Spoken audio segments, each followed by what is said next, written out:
So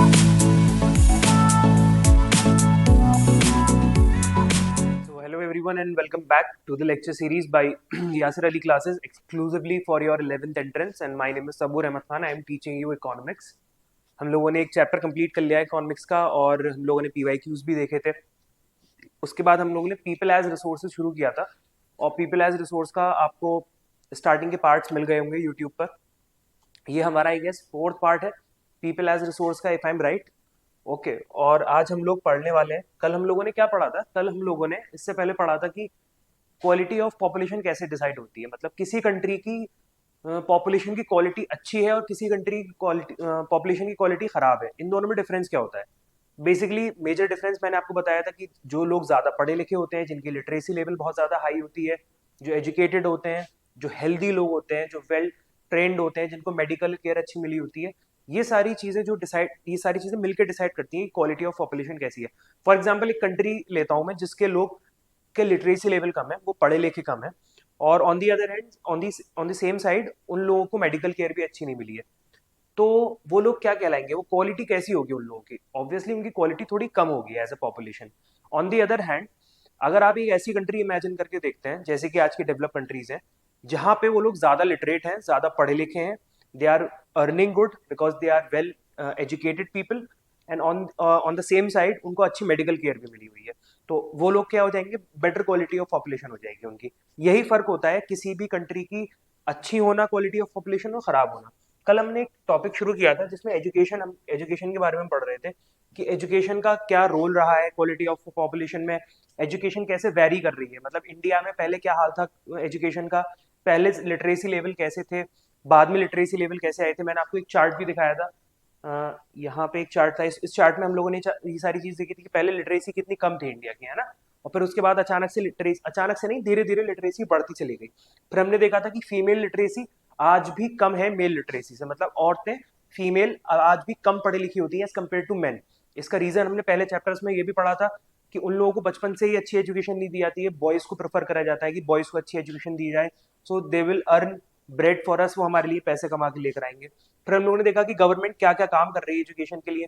सर्व शिक्षा अभियान चलाया था गवर्नमेंट ने कि 6 से लेकर 14 साल तक के सारे बच्चों को कंपलसरी एलिमेंट्री एजुकेशन दी जाएगी। फिर उसके बाद हमने देखा कि ब्रिज कोर्सेज खोले गए थे कि मतलब अगर आपका स्कूल छूट गया है, अगर आपका स्कूल बीच से छूट गया है, 4-5 साल का गैप आ गया है, आप दोबारा से अपनी पढ़ाई स्टार्ट करना चाहते हो, तो एक ब्रिज कोर्सेज लेकर आए थे आपका वो गैप ब्रिज करने के लिए। आपका बैग उस मतलब जो भी वो गैप आया है, सपोज करिए आप 5th क्लास से आपने स्कूल छोड़ा, आप 6th क्लास ज्वाइन करना चाहते हैं, लेकिन उसके बीच में 4-5 साल का गैप आ गया है, तो उस गैप को ब्रिज करने के लिए, कवर अप करने के लिए ब्रिज स्कूल्स थे और ब्रिज कोर्सेज थे। फिर बैक टू स्कूल कैंप लगाए जाते थे। बैक टू स्कूल मतलब सपोज करो एक एक गांव में, एक सिटी में, एक टाउन में कैंप लगाया गया कि जिन लोगों ने पढ़ाई छोड़ दी है कंप्लीटली, तो एक कैंप लगाया जाता था, उन लोगों को मोटिवेट किया जाता है कि आप दोबारा से पढ़ने आइए, etcetera etcetera. Mid day meal scheme शुरू करी गई थी। मिड डे मील स्कीम का यही मोटिवेशन था सिर्फ कि आप जब मिड डे मील स्कीम लेकर आएंगे तो लोगों में इतनी ज्यादा गरीबी होती है, पॉपुलेशन मतलब इतनी ज्यादा गरीबी है रूरल एरिया में, कि अगर आप उन लोगों को यही मोटिवेशन दे देंगे कि आप जब स्कूल आएगा आपका बच्चा तो हम उसे खाने के लिए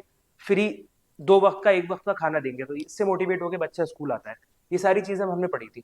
एजुकेशन में एक पार्ट रह गया था, एक पैराग्राफ रह गया था जो मैंने जानबूझ के पिछले क्लास में छोड़ दिया था, क्योंकि पिछले क्लास में आपके लिए बहुत सारे कॉन्सेप्ट्स ऑलरेडी हो गए थे, तो मैंने सोचा था ये नेक्स्ट क्लास में ले लूंगा इसको, और फिर एक कंटिन्यूएशन भी बन जाएगा आप लोगों का, ठीक है। तो हमारा जो 12th प्लान था, मतलब 12th प्लान मतलब हमने आपको बताया था कि हमारे 5 ईयर प्लान बना करते थे, पिछले लेक्चर में मैंने बताया था। First 5 year plan, second 5 year plan, 5-5 साल के प्लान बनाते थे हम, और उसी हिसाब से प्लान बना के हम लोग इकोनॉमी का अपनी प्लानिंग करते थे कि पहले 5 ईयर प्लान में हम एग्रीकल्चर पे ध्यान देंगे, दूसरे में इंडस्ट्री पे ध्यान देंगे, लेट से तीसरे में एजुकेशन पे ध्यान देंगे, चौथे में साइंस एंड टेक्नोलॉजी पे ध्यान देंगे। ये सब हम लोग किया करते थे। तो 12th प्लान में क्या हुआ था? Gross enrolment ratio in higher education जो था, group of 18 to 23 years to 25 by 2 24 25, sorry I'm really sorry मैं stumble कर गया, 25.2% by 2017 and 18 and to reach the target of 30% by 2020-21। मतलब जो हमारा 12th 5 ईयर प्लान आया था ना, 12th 5 ईयर प्लान में हमने डिसाइड किया था कि ग्रॉस इनरोलमेंट रेशियो जो है ये क्या होता है मैं अभी बताऊंगा। फिलहाल के लिए ये सुन लो कि ग्रॉस इनरोलमेंट रेशियो जो होता है उसको हम लोग 25.2% कर देंगे 2017-18 तक, और इसको 30% कर देंगे 2022-23 तक। सर ग्रॉस इनरोलमेंट रेशियो क्या होता है और gross enrolment ratio in higher education का क्या मतलब होता है in the age of 18 to 23, अभी बता देता हूं मैं आप लोगों को। आइए देखो ग्रॉस इनरोलमेंट रेशियो क्या होता है। चलो GER, I don't like this colour on board, just a second. GER, ठीक है। ग्रॉस, जी का मतलब हो गया ग्रॉस, ई से इनरोलमेंट रेशियो। सिर्फ ग्रॉस एनरोलमेंट रेशियो के बारे में बात करते हैं। ग्रॉस एनरोलमेंट रेशियो का मतलब ये होता है, फॉर एग्जाम्पल आपकी एक कंट्री है, ठीक है, आपकी एक कंट्री है, उसमें सब लोग, मतलब बहुत सारे लोग ऐसे हैं जो स्कूल जाने की जिनकी उम्र है, मतलब स्कूल जाने की उम्र क्या है, 6 साल 5 साल का बच्चा हो चुका है, उसकी स्कूल जाने की उम्र है। और कितने सारे ऐसे लोग होंगे जिनकी स्कूल जाने की उम्र होगी। सपोज करो ऐसे 1,000 लोग स्कूल में रहते हैं, सॉरी 1,000 लोग एक कंट्री में रहते हैं जिनकी स्कूल जाने की, कॉलेज जाने की, यूनिवर्सिटी जाने की, पढ़ाई करने की उम्र हो चुकी है, ठीक है। लेकिन इसमें से सिर्फ 100 लोग एजुकेशन प्राप्त कर पा रहे हैं। कितने लोग ले पा रहे हैं education? Only 100 people are able to get the education, but eligible कितने लोग हैं? कायदे में इतने लोगों को एजुकेशन मिलनी चाहिए, बट मिल कितने लोगों को रही है? 100 लोगों को रही है। तो यहाँ पे ग्रॉस इनरोलमेंट रेशियो कितना हो गया? 100/1000, मतलब हर 10 बच्चे पे एक बच्चा एजुकेशन प्राप्त कर रहा है, विच मीन्स कितना परसेंट हो गया ये? 10%। Gross enrolment ratio, gross enrolment percent कितना हो गया? 10%। Only 10% of the people who are actually eligible to get to pursue education, जो लोग एलिजिबल है टू परस्यू एजुकेशन, उसमें से सिर्फ 10% लोगों को एजुकेशन मिल पा रही है। ये तो हो गया ग्रॉस इनरोलमेंट रेशियो। लेकिन सर वो पेपर, वो वहां पे ग्रॉस इनरोलमेंट रेशियो नहीं पूछ रहा था, बता रहा था, वो क्या बता रहा था? वो बता रहा था gross enrolment ratio in higher education, ठीक है। एनरोलमेंट को ऐसे लिख देता हूं, gross enrolment ratio in higher education.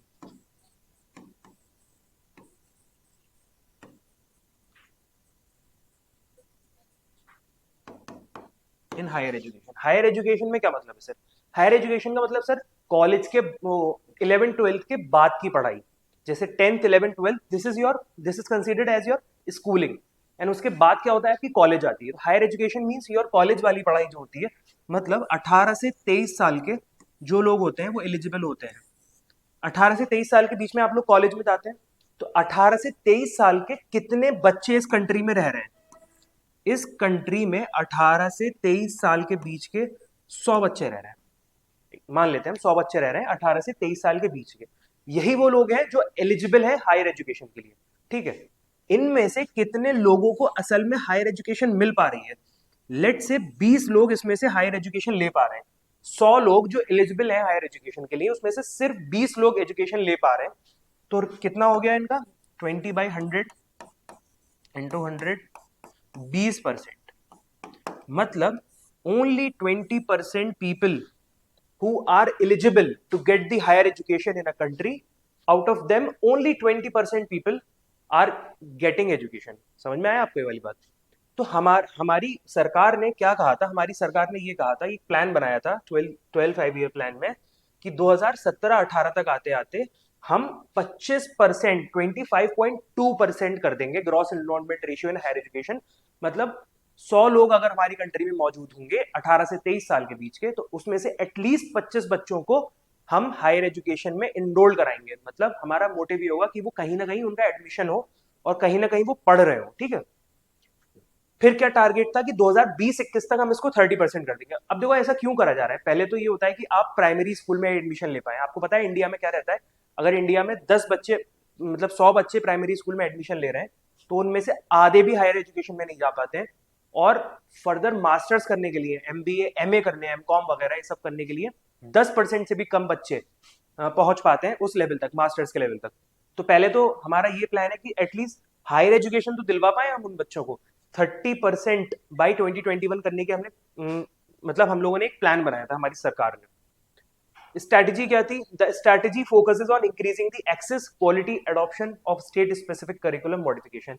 ये आपके एग्जाम में तो नहीं पूछा जाएगा, मैं बता देता हूँ कि क्या कह रहा है। कह रहा है कि स्ट्रैटेजी ये थी कि आपको एक्सेस दिया जाए, मतलब आपको एजुकेशन अवेलेबल हो। ऐसा ना हो कि आपके सिटी में, आपके डिस्ट्रिक्ट में, आपके नियरेस्ट जो भी आपका बड़ा शहर हो, वहां पे कॉलेज ही ना हो। तो पहले तो एक्सेस होना बहुत जरूरी है ना एजुकेशन का। उसके बाद क्वालिटी ऑफ एजुकेशन अवेलेबल हो। ऐसा नहीं है कि आपने कॉलेज बना दिया और कॉलेज बिल्कुल बेकार है, बेकार इन सेंस ना ही उसका इंफ्रास्ट्रक्चर अच्छा है, ना ही बिल्डिंग अच्छी है, ना ही उसमें कंप्यूटर लैब है, ना ही उसमें कोई केमिस्ट्री लैब है, फिजिक्स लैब है, कोई लैब नहीं है उसमें, टीचर्स भी उसमें अच्छे नहीं है। Adoption of state specific curriculum, मतलब हर स्टेट का अलग अलग करिकुलम होगा। क्यों होगा सर हर स्टेट का अलग अलग करिकुलम? क्योंकि देखो हर स्टेट की अपनी एक स्पेसिफिक हिस्ट्री होती है, हर जगह की अपनी एक कहानी होती है, हर जगह की अपनी ज्योग्राफी अलग होती है। ठीक है, कश्मीर वाले इंसान को पहाड़ों के बारे में पढ़ना लेट से ज्यादा इंपॉर्टेंट है एज कंपेयर टू प्लेन्स के बारे में पढ़ना। लेट से कह रहा हूं मैं, अज्यूम कर रहा हूं हाइपोथेटिकल सिचुएशन, इसलिए स्टेट स्पेसिफिक करिकुलम अलग होगा। Vocationalisation and networking on the use of information technology. मैंने आपको कल बताया था what is vocationalisation, vocational courses क्या होते हैं। वोकेशनल कोर्सेज वो कोर्सेज होते हैं जो आपको जस्ट पास होने के बाद जॉब दिलवा पाते हैं, जो आपकी स्किल डेवलप करवा पाते हैं, वोकेशनल कोर्सेज वो होते हैं। ठीक है, और किस पे प्लान फोकस कर रहा था? The plan also focuses on distance education, convergence of formal and non formal. Distance education पे इतना जोर क्यों दे रहा था ये? क्योंकि बहुत से लोग ऐसे होते हैं जो कि रेगुलर क्लास करने नहीं आ पाते। आपने जब आप एमयू में या फिर जामिया में कहीं एडमिशन लेने जाओगे, जब आपका इंशाल्लाह सिलेक्शन हो जाएगा, आप वहां पे भी जाके देखोगे कि वहां पे भी डिस्टेंस एजुकेशन के बहुत सारे कोर्सेज होते हैं, क्योंकि हर किसी के पास इतनी रिसोर्सेज नहीं होती, हर कोई अफोर्ड नहीं कर पाता है कभी कभी, और कभी कभी नॉर्मल सीट्स कम रह जाती है। तो कोशिश ये करी जाती है कि जो डिस्टेंस पे लोग हैं, जो दूर रह रहे हैं और वो एजुकेशन परस्यू करना चाहते हैं, तो उनको डिस्टेंस एजुकेशन के जरिए एडमिशन दे दिया जाए। ठीक है, convergence of formal informal distance IT education पे, इंफॉर्मेशन टेक्नोलॉजी पे बढ़ावा दिया गया, एक्सेट्रा एक्सेट्रा। इंफॉर्मेशन टेक्नोलॉजी मतलब ये computer application, internet, artificial intelligence, बहुत सारी चीजें जितनी नई नई आ रही हैं, सॉफ्टवेयर डेवलपमेंट, इस पे ध्यान दिया। ये कल डेटा मैं आपको बता ही चुका था कि देखो आजादी के वक्त हमारे पास कितने कम कॉलेजेस थे, कितनी कम यूनिवर्सिटीज थी, कितने कम स्टूडेंट्स थे, कितने कम टीचर्स थे। और अब देखो जो हमारे पास 2017-18 का डेटा अवेलेबल है, कितने ज्यादा हमारे पास कॉलेजेस हैं, कितने ज्यादा यूनिवर्सिटीज हैं, कितनी, मतलब अगर मैं इसे मल्टीप्लाई करके भी देखूं तो ऑलमोस्ट 30 टाइम्स हो चुका है, ऑलमोस्ट 30 टाइम्स। ठीक है, बहुत ज्यादा बढ़ गया है, यूजीसी की रिपोर्ट है। ठीक है, पिछले 5 साल में हम लोगों ने देखा है यूनिवर्सिटीज और इंस्टीट्यूशन बहुत ज्यादा बढ़े हैं। ठीक है, तो कह रहा है कि टेबल आप पढ़िए, टेबल को आपको पढ़ के पता लगेगा कैसे कैसे बढ़े। खैर ये बात हमारी हो गई, एजुकेशन की बात खत्म हो गई। क्वालिटी ऑफ पॉपुलेशन जैसे जैसे डिसाइड हो रही थी, मैंने आपको बताया था, क्वालिटी ऑफ पॉपुलेशन डिसाइड होती थी कि कैसी हेल्थ है उस कंट्री में, कैसी एजुकेशन है उस कंट्री में। और एजुकेशन के बारे में हमने पढ़ लिया, हमने लिटरेसी रेट के बारे में पढ़ लिया, हमने ग्रॉस एनरोलमेंट रेशियो के बारे में पढ़ लिया, हमने नंबर ऑफ यूनिवर्सिटीज देख ली इंडिया में कैसे बढ़ रही हैं, हमने गवर्नमेंट की स्कीम्स देख ली, Sarva Shiksha Abhiyan, mid day meal scheme, back to school camps, bridge courses, ये सारी चीजें हम लोगों ने देख ली जो सरकार कोशिश कर रही है, वापस से लोगों को पढ़ाने की कोशिश करती है। ये सारी चीजें हम लोगों ने देख ली। अब हम आ रहे हैं next important topic. Next important topic नहीं, सब टॉपिक है, ये पार्ट है कि दूसरी कौन सी सबसे इंपॉर्टेंट चीज है किसी भी कंट्री की क्वालिटी ऑफ पॉपुलेशन डिसाइड करने में। आफ्टर एजुकेशन आता है हेल्थ। हेल्थ क्यों सर इंपॉर्टेंट है किसी भी कंट्री की क्वालिटी ऑफ पॉपुलेशन डिसाइड करने में? सर आपने सकल और विलास की स्टोरी पढ़ी थी, उसमें से एक बंदे को अर्थराइटिस हो गया था, मतलब बीमारी हो गई थी ऐसी, जिसकी वजह से ना ही वो पढ़ाई पे ध्यान दे पाता था, और उसका ज्यादातर वक्त बेचारे का कहाँ, घर में लेटे लेटे आराम करते करते, मतलब रेस्ट करते करते, क्योंकि वो बीमार था तो रेस्ट करते में उसका सारा टाइम खराब होता था। और वो जब जॉब, इस वजह से पढ़ाई भी नहीं कर पाया क्योंकि उसके पास पैसे भी नहीं थे, तो ना ही उसका ट्रीटमेंट हो पाया अच्छा। अब सपोज करिए वो जब बड़ा हुआ तो उसको जॉब भी अच्छी नहीं मिली, फिर वो वैसे ही मजदूरी और फिशिंग मैन वाला काम करना शुरू कर दिया उसने। इसलिए हेल्थ जरूरी है। सर हेल्थ जरूरी होने का एक और भी बहुत इंपॉर्टेंट रीजन है। सपोज करो मैंने आपको एक अच्छी एजुकेशन दे दी, मैं गवर्नमेंट हूँ, मैंने आपको बचपन से पढ़ाया, मैंने आपको एक बहुत अच्छी एजुकेशन दे दी, मैंने आपको प्रोफेसर बना दिया किसी भी फील्ड में, साइंटिस्ट बना दिया। 40 साल की उम्र में आपकी अचानक तबीयत खराब होती है और आपको मेडिकल केयर नहीं मिली एंड यू डाई। फिर जो मैंने आप पे इन्वेस्टमेंट किया था लाखों करोड़ों रुपए का, आपको बचपन से लेकर अभी तक प्रोफेसर बनाने का, लेकिन जब आपकी तबीयत खराब हुई, आपको इलाज नहीं मिल पाया एंड यू डाइड, क्या फायदा हुआ उस सारे खर्चे का, क्या फायदा हुआ उस सारी पढ़ाई का? मेरा एक इतना इंपॉर्टेंट एसेट, आप मेरे एसेट बन चुके थे, क्योंकि आप पढ़ लिख लिए थे, आप मेरी कंट्री के लिए लॉरेल्स लेकर आते, आप मेरी कंट्री का नाम रोशन करते, आप पैसे भी कमाते कंट्री के लिए, आप कंट्री के लिए हो सकता है विराट कोहली बन जाते। ठीक है, लेकिन आपको मेडिकल केयर नहीं मिली और आपकी अचानक से डेथ हो गई, तो what is the point of giving education when you are not able to giving the life? आप जिंदगी नहीं दे पा रहे तो एजुकेशन देने का क्या पर्पस है ना? इसलिए health is very important. Firm maximise profit, do you think firm would be included? कह रहा है कि कोई भी फैक्ट्री होती है, कोई भी कंपनी होती है, वो किस लिए काम करती है? प्राइवेट कंपनी इसलिए काम करती है ताकि उसको प्रॉफिट, ज्यादा से ज्यादा उसको प्रॉफिट मिले। पर क्या वो प्रॉफिट कमा पाएगी अगर उसके लोग जो काम कर रहे हैं वो हेल्दी ना हो? सपोज करो मैं एक फैक्ट्री चलाता हूँ जिसमें कालीन बनती है, या फिर मैं एक फैक्ट्री चलाता हूँ जिसमें कुर्सियां बनती हैं, टेबल चेयर बनती है, कार्स बनती है। क्या मेरी फर्म कभी भी बहुत अच्छी टेबल चेयर बना पाएगी? बहुत अच्छी तो बहुत दूर की बात है। सपोज करो मेरे पास ऑर्डर आ गया बहुत ज्यादा टेबल चेयर बनाने का, कहीं से ऑफर आ गया, जैसे मैं यासर अली क्लासेस से ऑफर आ गया कि सर हमारी क्लासेस के लिए आपको नई टेबल चेयर बनानी है, और मेरे पास वर्कर्स हैं, किसी को बुखार आ रहा है, मेरे पास वर्कर्स हैं, किसी के हाथ में दर्द है, पैर में दर्द है, किसी के सर में दर्द है, कोई बीमार है, कोई चल नहीं सकता, एक्सेट्रा एक्सेट्रा, क्योंकि उनको हेल्थ नहीं मिली है। तो क्या मैं इतनी सारी कुर्सियां बना पाऊंगा? टेबल चेयर का जो ऑर्डर आया है फुलफिल कर पाऊंगा? मैं नहीं कर पाऊंगा। तो क्या मैं प्रॉफिट कमा पाऊंगा? मैं प्रॉफिट कैसे कमा लूंगा? मैं कमा ही नहीं सकता। इसलिए कितनी ज्यादा इंपॉर्टेंट है हर इंसान की हेल्थ सही होना। The health of a person helps him to realise his her potential and the ability to fight illness. कह रहा था हेल्थ इतनी ज्यादा जरूरी होती है, जब आप बीमार होते हो ना तब आपको पता लगता है कि हेल्थ कितनी इंपॉर्टेंट है और आपकी रेगुलर हेल्थ कितनी इंपॉर्टेंट है। पता है इंडिया में एक बहुत बहुत इंडिया में एक कन्वेंशन है कि जब इंसान बीमार होता है ना तब वो अपने आप पे ध्यान देने की कोशिश करता है, वो शुरू करता है खुद पे ध्यान देना, सॉरी, खुद पे ध्यान देना शुरू करता है। लेकिन उसको ये समझ में नहीं आता कि थ्रू आउट आपको अपनी हेल्थ पे ध्यान देना ही देना है। थ्रू आउट आपको अपनी हेल्थ पे ध्यान देना है, बिकॉज जब आप बीमार होते हो तब आपको पता लगता है कि आपकी बॉडी कितनी वीक थी और वो उस बीमारी को कितनी मतलब आसानी से हैंडल नहीं कर पा रही, और आपको कितनी ज्यादा वीकनेस हो जाती है, right? he she will not be able to maximize his her output to do overall growth of the organization। खुद सोचो, ऑर्गेनाइजेशन की बात छोड़ो, अगर तुम बीमार होते हो, बीमार तो बहुत दूर की बात है, अगर तुम्हारे सर में दर्द होता है क्या तुम पढ़ाई कर पाते हो?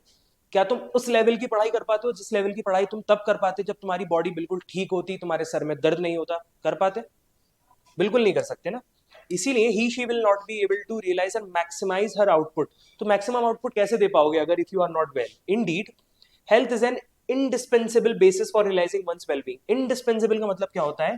जो बहुत ही ज्यादा इंपॉर्टेंट है। इंडिस्पेंसिबल मतलब कि इसके बिना तो काम नहीं चलेगा, नेसेसरी, मस्ट, जरूरी ही जरूरी, ठीक है? Basis for realising one's wellbeing.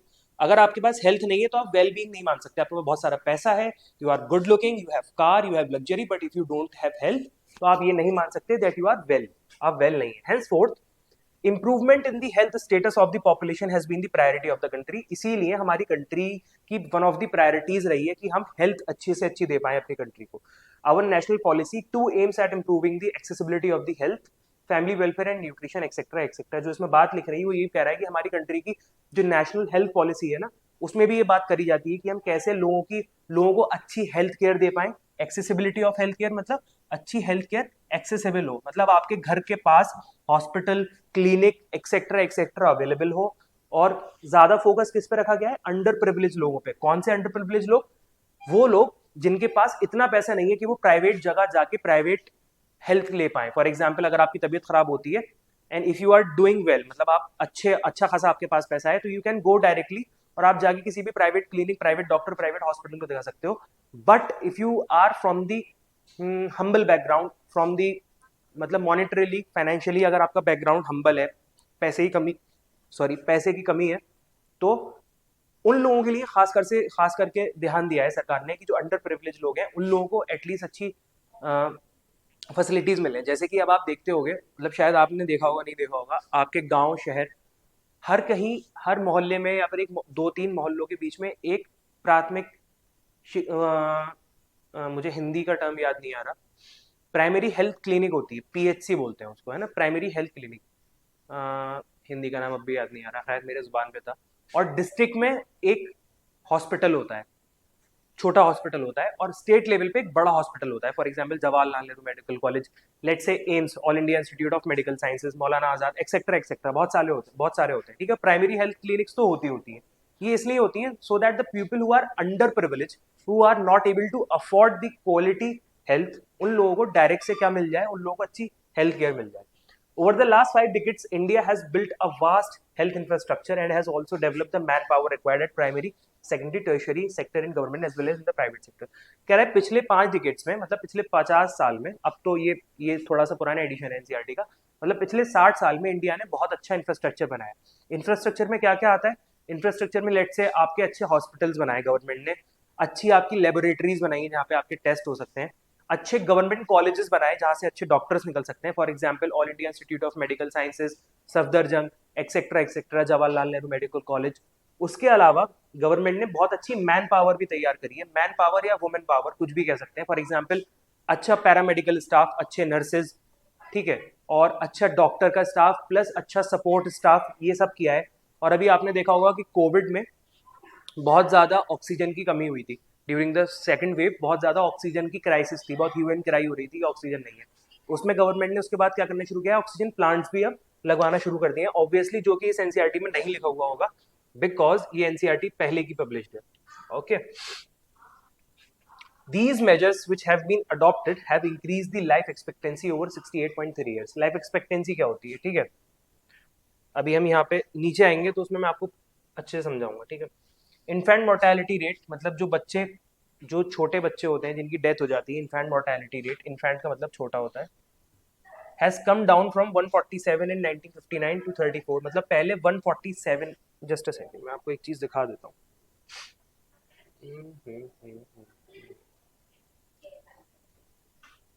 कहाँ पर है वो चार्ट, जस्ट अ सेकंड, एक सेकंड मैं यहाँ पे देखता हूँ, इसमें सर्च करके देखता हूँ। ऑल राइट, यहाँ पे नहीं मिला मुझको। देखो क्या होता है इन्फेंट मोर्टेलिटी रेट, क्या होता है मैं समझा देता हूँ आपको। जैसे मैंने आपको यहाँ पे ग्रॉस इनरोलमेंट रेशियो समझाया था, सपोज करिए एक कंट्री है, दोबारा से अज्यूम करिए, उसमें 1000 बच्चे पैदा होते हैं, 1000 बच्चे पैदा होते हैं, उन 1000 बच्चे में से कितने बच्चे 1 ईयर के अंडर अंडर डेथ हो जाती है जिनकी, सपोज करो यहाँ पे 100 बच्चों की डेथ हो जाती है 1 साल के अंदर अंदर 1000 में से, तो कितना हो गया ये, दिस इज 10%, मतलब हमारा इन्फेंट मोर्टेलिटी रेट कितना हो गया, 10% हो गया। लेकिन जितना इन्फेंट मोर्टेलिटी रेट कम होगा, मतलब जितने कम बच्चों की डेथ होगी उतना ही तो अच्छा है ना हमारी कंट्री के लिए, जितने कम बच्चों की डेथ होगी उतना ज्यादा अच्छा है हमारी कंट्री के लिए। सो इन्फेंट मोर्टेलिटी रेट जो था पहले 147 था, और अब इन्फेंट मोर्टेलिटी रेट 34 हो चुका है, ठीक है, मतलब कम हो गया है। क्रूड बर्थ डेथ रेट भी ड्रॉप हो गया है, death rate to 6.4 within the same duration of time, पहले 20.4 था, crude birth rates have drop, ठीक है, और डेथ रेट्स भी टू 6.4 कम हो गया है। Increase in the life expectancy, life expectancy बढ़ गई है, मतलब जो एक एवरेज आदमी की उम्र होती थी, जिंदगी होती थी, वो अब बढ़ गई है। जैसे लाइफ एक्सपेक्टेंसी सपोज करिए इंडिया की 60 है, तो मतलब 60 साल तक की उम्र तक जिंदा रहने की कुव्वत है उस इंसान की।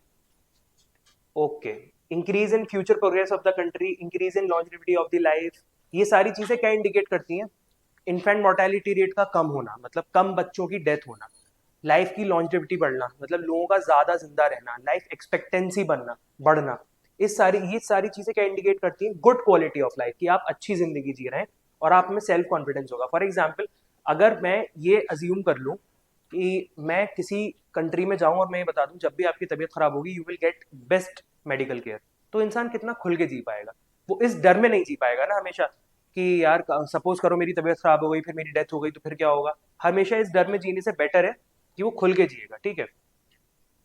इन्फेंट मोर्टेलिटी रेट कम हुआ उसके बारे में हमने बता दिया, और उसका रीजन ये भी है कि हम लोगों ने बच्चों को इन्फेक्शन से बचाना शुरू कर दिया है। जो मतलब सपोज करिए कोई बच्चा पैदा होता है, उसके जस्ट बाद हम उसको एक आईसीयू में रख देते हैं ताकि वो जल्दी से इन्फेक्शन से बच जाए, उसको प्रॉपर न्यूट्रिशन दिया जाता है, जो उसको जरूरत होती है उस तरीके का उसको न्यूट्रिशन दिया जाता है, बेटर अब डॉक्टर्स इक्विप्ड हैं, अच्छी फैसिलिटीज अवेलेबल हैं, एनआईसीयूज में बच्चों को रख दिया जाता है, ठीक है, मदर और चाइल्ड दोनों को केयर दी जाती है ताकि वो दोनों हेल्दी रहें। ये सारे रीजंस हैं जिसकी वजह से इन्फेंट मोर्टेलिटी रेट कम हो गया है, और अब it is a very healthy sign. Okay, अब मैं एक टेबल दिखाता हूँ आपको, 2013 से 2017 तक का डेटा है, SC PSC CHC, मतलब ये वही है, प्राइमरी हेल्थ क्लिनिक और सेकेंडरी क्लिनिक एक्सेट्रा एक्सेट्रा। देखो 2013 में हमारे पास 181,139, ठीक है, कितनी थी यहाँ पे, 1,81,139, 1,81,139 हमारे पास SC PSC CSC थी, अब हमारे पास कितनी हो गई, 1,87,000, मतलब 1,87,505 हो गई है। ऑल्दो इसमें कोई बहुत ज्यादा बड़ा आपको नंबर नजर नहीं आ रहा होगा, आपको नजर आ रहा होगा सर जरा से ही तो बड़ा है, बस 181 से 187 हुआ है, लेकिन ये भी तो देखो सिर्फ 4 साल में इतना बड़ा है। ये सिर्फ 2013 से 2017 तक का डेटा है। ठीक है, डिस्पेंसरीज कितनी बढ़ गई है, बेड्स मतलब कितने लोग एडमिट कर सकते हैं हम एक टाइम पे। पहले कितने थे, 6,28,708, 6,28,708, अब हो गया है 7,10,761। सिमिलरली डॉक्टर्स की तादाद, अच्छा यहाँ पे registered doctors in medical council, okay, this is something very shocking. देखो पहले हमारे पास डॉक्टर ज्यादा थे, अब हमारे पास डॉक्टर्स और कम हो गए। ठीक है, इसका क्या रीजन हो सकता है, रजिस्टर्ड डॉक्टर इन मेडिकल काउंसिल, इसके 2-3 रीजन हो सकते हैं। पहला रीजन तो ये हो सकता है, देखो कि पहले जो बाहर से लोग एमबीबीएस करके आया करते थे, जो लोग बाहर से एमबीबीएस करके आया करते थे, उनको इजीली इंडिया में प्रैक्टिस करने का मेडिकल काउंसिल लाइसेंस दे देता था। अब उनको बहुत टफ टेस्ट पास करना पड़ता है, तो अब इंडिया में सिर्फ वो डॉक्टर प्रैक्टिस कर पाते हैं जो इंडिया से ही एमबीबीएस करे हुए हैं, जो सिर्फ मेडिकल काउंसिल का एग्जाम पास करे हुए हैं। ठीक है, ओके, नर्सिंग पर्सनल मतलब जो नर्सिंग स्टाफ है उसमें भी बहुत ज्यादा इंक्रीमेंट हुआ है, 2344,241 था, 2878,182 हो गया है। तो ये आपसे डेटा कभी भी नहीं पूछेगा, कभी आपसे डेटा नहीं पूछेगा, ये सिर्फ आपको ये चीज समझाने के लिए है कि देखिए कैसे कैसे हमारी गवर्नमेंट काम कर रही है और कैसे कैसे सारी चीजें बढ़ रही हैं, सिर्फ सिवाय डॉक्टर के हर चीज बढ़ी है यहाँ पे। ठीक है, अच्छा ये जो डॉक्टर्स का कम होने का रीजन ना एक और भी है कि एमबीबीएस जो है ना वो प्राइवेटली हर कोई अफोर्ड नहीं कर पाता है, एमबीबीएस कॉलेजेस की सीट्स खाली रह जाती हैं ड्यू टू फीस उनकी बहुत ज़्यादा होती है। आखिरी पैराग्राफ है, ये पढ़ते हैं, ख़त्म करते हैं, उसके बाद कल से हम लोग अनएम्प्लॉयमेंट के बारे में पढ़ेंगे। ठीक है, there are many places in India, बहुत सारी ऐसी प्लेसेज हैं जहाँ पे बेसिक फैसिलिटीज़ भी नहीं है।